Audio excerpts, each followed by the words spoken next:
Let's continue with the poem Ulysses by Lord Alfred Tennyson. It's a dramatic monologue. I already discussed this thing before you earlier, and let's continue with the text. Now, in the last class, we stopped where I was talking about the various experiences of traveling that Ulysses had and how he eulogizes those experiences. Now, and also that he shared his experiences about the Trojan War and how comfortable he was in that war. Now, let's continue. I'm a part of all that I have met, yet all experience is an arch, where through gleams that untraveled world whose margin fades, forever and forever when I move. So now what Ulysses feels, he feels that each person and place he has encountered in his life or throughout his life has been changed by his experiences, as he himself has also changed. But these experiences have not satisfied his desire for travel. Rather, each encounter has only whetted his appetite to see more of the world. So he says that sometimes it happens that when you experience something, you feel that, okay, it's enough now and I should stop.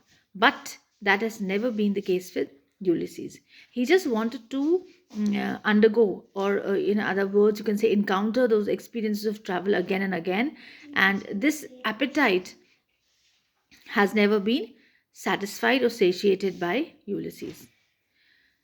How dull it is to pause, to make an end, to rust unburnished, not to shine in use.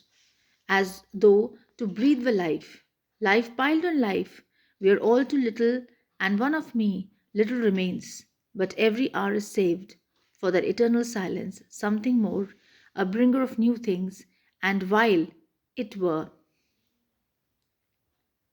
for some 3 suns to store and hoard myself, and this grey spirit yearning in desire to follow knowledge like a sinking star beyond the utmost bound of human thought. Now, you have great inspiring lines in this text, and the most important ones which I would want that you should focus is that how dull it is to pause. Line number 22. How dull it is to pause, to make an end, to rust unburnished, not to shine in use.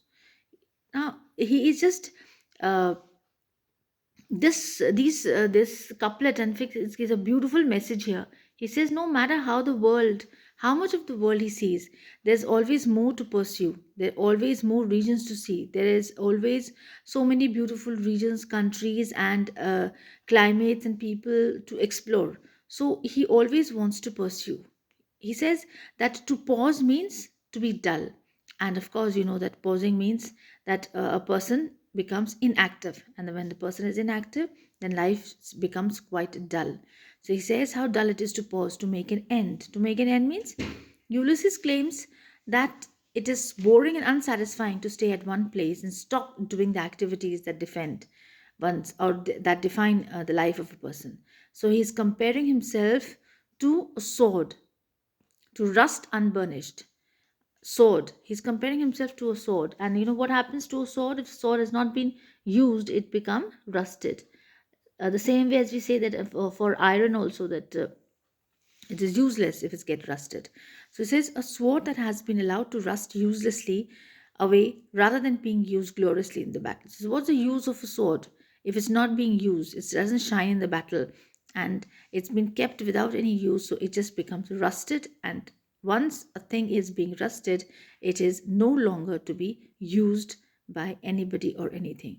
So same way he's comparing the sword with the life of a person. He says just as a sword, when it is not used properly, it becomes rusted. In the same way, the life of a person, the adventures, makes you quite glorify your adventures, glorify you in your own way, in your own mind. And suppose if you just pause, stop, and give an end to your life, or become satisfied with what you've already achieved, then your life also become rusted like a sword. We'll continue with the rest, line number 24, in the next class. Thank you so much.